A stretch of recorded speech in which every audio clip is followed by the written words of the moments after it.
Alright, so I wanted to do a tutorial on basic NRS game fundamentals. We're going to start with hit and block types. The very, very basic building blocks of a fighting game are built on the rock, paper, scissors of basically the 5 main hit types. The main hit types are high, mid, low, and overhead. And then you have to throw in the extra, the throw. So these all kind of play together in different ways.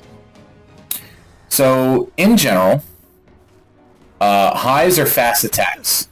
They're your jabs, they come out quick, but they're not perfect. They can actually be ducked. So if we go to AI options here and set them to duck, you'll see. Actually, let me put it on off. You'll see that when I do this high move, even though it's fast, the opponent is free to do whatever they want as long as they're ducking, which means they can hit me out of this really, really easily. Alright? Brings me to a mid attack. A mid attack, we're going to go back to always. Let's keep it on duck. So, you see my opponent's blocking. Yes, a high will get blocked, but you can duck a high. But you can't duck a mid. So a mid basically means unless you jump it, the mid's going to hit. And you're going to have to block it. You can't duck it, but it's also not going to, quote-unquote, mix you up. There's 2 ways to block. There's blocking standing, and there's blocking crouching. Mid doesn't beat either of these, naturally, like the other 2 we're about to go over. Beat them. Alright? Another way to beat a block is, let's say the opponent is crouching, like that. You can use an overhead attack. Overhead, change him to an overhead will hit. If you're crouching and blocking, the overhead is going to knock you out of your block. Now, if you're blocking, let's say the standing and stance blocking. So now he'll block my overhead if he's standing up, just like he'd block a high, just like he'd block a mid, but he will no longer block my low. So, when we hear the term getting mixed up in a fighting game, in general, what that means is, depending on the stance you're taking, whether it's standing or blocking, one attack can hit you and the other won't. Low versus overhead. Low hits you if you're standing blocking, overhead will hit you if you're crouching blocking. High can be ducked if you crouch without blocking, mid always hits. So, if you know the opponent wants to block you, they're kind of being extra defensive, what beats anything is a throw. If you're blocking, whether you're low, high, whatever you want to be, if you're blocking, a throw will beat you. Now there's a counter to throw, which is you can throw tech, which is mashing basically the face buttons X or Y. So you can tech a throw, but a throw is a good way to cash out on somebody who's focused on defense. Now that we know what the basic hit types are, I'm going to go through attack types. There's basically 3 different ways you can attack your opponent in an NRS game. You can do a normal, which is basically one move. Basically, it's just a directional on your D-pad, forward, back, down, and one button. Alright, that's all it is. Those are single button attacks that all come out, and they basically do one thing. Some normals are really good, that are designed to be kind of used as normals. Some normals are designed to be strings. Strings are a set of, 2, 3, or 4 button hits with different directionals possibly thrown in that basically come out as a combo attack. So, for example, Sub-Zero has this. This is X attack, or is one attack. It's light jab. But if I hit X, Y, and A, you'll get 3 attacks that come out simultaneously like that. This is Sub-Zero's back X, this front-facing hook, but it also has this extension for back XY.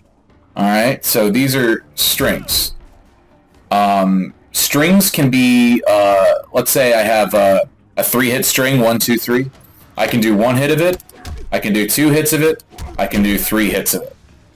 So reacting to when an opponent stops a string is key to some of the things we're talking about later. But in general, strings are just ways, though, of, you know, yeah, you can sit here and hit buttons and all that, but you're not going to do any damage. But if you do a string, you're getting multiple hits and you're going to get a little more life out of yourself. Alright, now that we know a little bit about normals and strings, we're going to go into the third main type of attack in NRS games, which are special moves. Special moves, for example, for Sub-Zero, he has a freezing ice ball. If it hits you, it will freeze you and lead to a combo. He also has this slide attack, which can be used from a little bit of range to hit you low. He has a safe move, which is his shatter right here, which keeps him safe. We'll go over what safe means later. And he also has the clone. Now, the clone is kind of the ultimate in safety. If he uses this, if you touch it, you get frozen. So those are what special moves look. You know, typically strings are going to be punches, kicks, stuff like that, or, you know, normals will look kind of like this. But special moves kind of give you a little something extra. Now, specials also, they work in tandem with strings, because you can do something called special cancel. So, in a lot of strings, and even some normals, you can cancel a string and then do a special attack at the end of it. So if I wanted to hit, let's say this is blocked right here, and I'm pretty sure the opponent's going to block this string, instead of going through with the last hit of the string, I can do this instead. I can cancel out into safety so that when my turn is done with this and he is blocked, he can't actually hit me. I've become safe, and I've given myself a little bit of a cushion. Now, if I think that my attack's going to go through, I can confirm into a combo like that. So I have basically an unsafe cancel, which is my ice ball, which will lead to more damage. Or if I think it's going to be blocked, I have my safe cancel, which is clone. Alright? Now these can be canceled at different times, such as after 1 or 2 hits, but that's the gist of special attacks. They work in conjunction with your normals and strings. So a little bit of what makes fighting games go around is the back and forth of kind of trades. Without getting too in-depth with frame data, basically there's a few different things to consider when you're doing a string or an attack, and there's a lot that can be played off of, let's say, a string or a special. So, number one thing is recovery. So let's say I'm Sub-Zero and I'm going to do a move. Alright? If I do this string into special, that is what's called punishable. Because in the time it takes for me to recover, you can see my body kind of doing an animation for like a second after the ice ball comes out. In the time it takes for me to recover, Kung Lao, my opponent, has already recovered from the hit of the ice ball, which means he can actually punish me. He can hit me for free. I can't block. So you'll see how long it takes me to get back to block when I do that move. And that gives him a free combo opportunity. Okay, so that's basically being punishable or a high recovery move. Now, if I don't want to give him that opportunity, I can do something safe, like, actually let me do this. And you can see I can block much faster. And certain moves will stun the Kung Lao, even though he's blocking, stun him a little bit longer so that he can't punish me and hit me for free. That's really what this is about. There's certain moves that are going to be risky, like my slide. If you block my slide, yeah, okay, it's a low hit and it's fast and it hits you from a while away. However, if you block it, it's a free combo. So there's going to be some times where you're going to see that kind of trading back and forth that's going to be a big deal. Also, outside of being punished on hit, like we've just talked about, there's also something called whiff punishing. So if we're a neutral game and we're both just outside of punch and kick range, I can do something, let's say like this, where I'm going to completely miss. And the entire time I'm doing a move like this, or maybe this or something, you're able to hit me and knock me out of that. So if I whiff, you can punish it. That's basically the definition of footsies. If I jump in and I miss my jump, I'm vulnerable. I can't block in the air. You can whiff punish me on there. So that's some of the back and forth that you'll see. Alright, so combos. We're going to talk a little bit about what it means to put all this together. Normals, strings, and specials to create a combo. So, for example, we'll show an example of a mid-screen combo for Sub-Zero. So it's going to start with a string. I'm going to do this. So that's our string, and that's XYA, just in rapid succession. I'm going to cancel into XY instead. Alright, so I'm not going to go full through with the string. I'm going to hit just the first two, and I'm going to cancel into a special attack. It's my ice ball, so I can combo. So if I do this, that's going to do not very much damage, but what it's going to do is it's going to set me up for free to finish out my combo.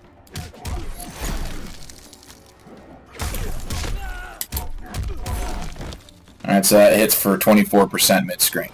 Alright, so basically what we're doing there is string into special, jump in punch, there's my normal, run cancel, into another string, into another cancel.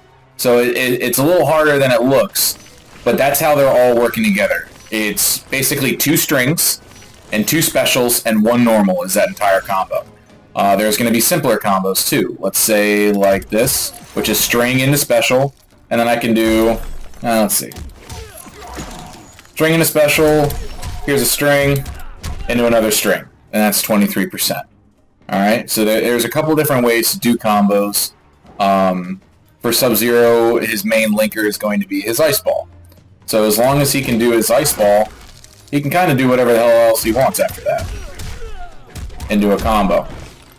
Alright, so combos vary character to character. You gotta learn what works for each character, but generally, the basic combo structure is string, into special, into another string, and sometimes into another special like my slide.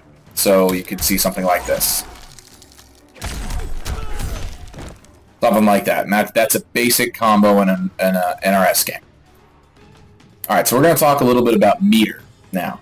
Meter is something pretty universal to fighting games. Mortal Kombat has a lot of different ways that you can use meter. But in general, it's used as a resource to either amplify attacks. You can save up all your meter for a super attack. You can use it for a block, combo breaker, and stuff like that. It can also be used to make certain moves go through your opponent's other moves via armor. So there's really about like 4 or 5 main ways to use meter. So we'll show you a couple of those now. So you might have seen me earlier using a metered ice ball to combo. That gives me a little bit more damage on my combo when I go to use it. It gives me a couple different properties on it, so it's kind of like a supered up move of my regular ice ball. Here's my normal slide. Here's my EX slide. It gives me an extra hit. This just does 8% damage. This one does 11% in side switches, so it gives it a different property.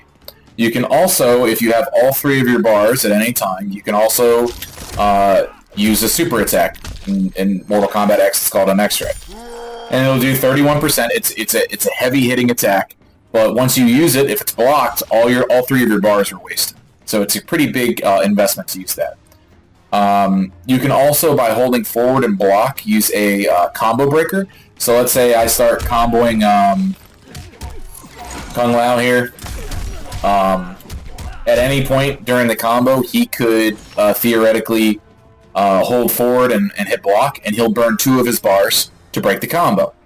In Mortal Kombat 11, instead of just a breaker and stopping the combo, you actually drop out of the combo if you're being juggled in the air. So being juggled in the air, you can see at the very end of this combo, you'll see him leave his feet. That's what's called a juggle state. So if I do this, see him up in the air, he's being juggled. His feet aren't on the ground anymore. So in Mortal Kombat 11, you'll actually be able to drop out if your body's up like that. You time it right, you can break the combo. In this game, though, you can do it at any time. So yeah, that's meter in a nutshell. It's a pretty important thing in all fighting games. Alright, so I want to talk a little bit about projectiles now. So projectiles are kind of the ranged way to fight in Mortal Kombat and most fighting games. Some characters rely on projectiles a little bit more than others. Some characters are based around it, some it's used as a complement. Kung Lao, he has pretty decent projectiles. In some games he'll actually have different kinds of hats he can throw instead of just this one he's throwing over and over right now. Sub-Zero generally has his ice ball like that. It's pretty standard. What we talked about with hit types earlier kind of applies here pretty well. You can see that Kung Lao is throwing a hat that's a mid, which means if I duck it without blocking, I still get hit by it.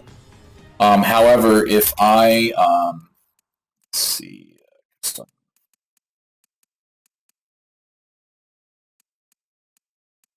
If I set Kung Lao to duck, he'll actually be able to duck mine because mine's a high. So, in general, mid is better than high because it gives you options. So he doesn't have to block, take chip damage, or anything like this, alright? However, if I hit him with mine, I can get a combo.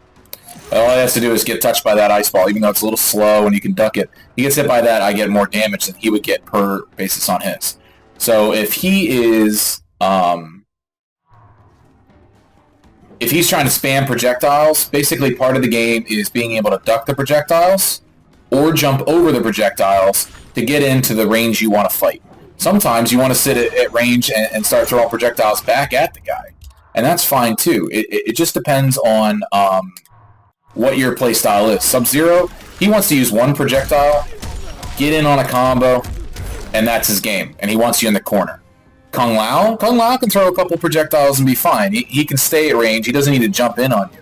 Sub-Zero likes to get in after he hits his one projectile, so he can cash in on it. So the projectile game, jumping over them, ducking under them, dashing in between them, there's a lot of different ways to have to deal with it, but it's something you'll get a timing for, and that'll be a big part of your fighting game experience.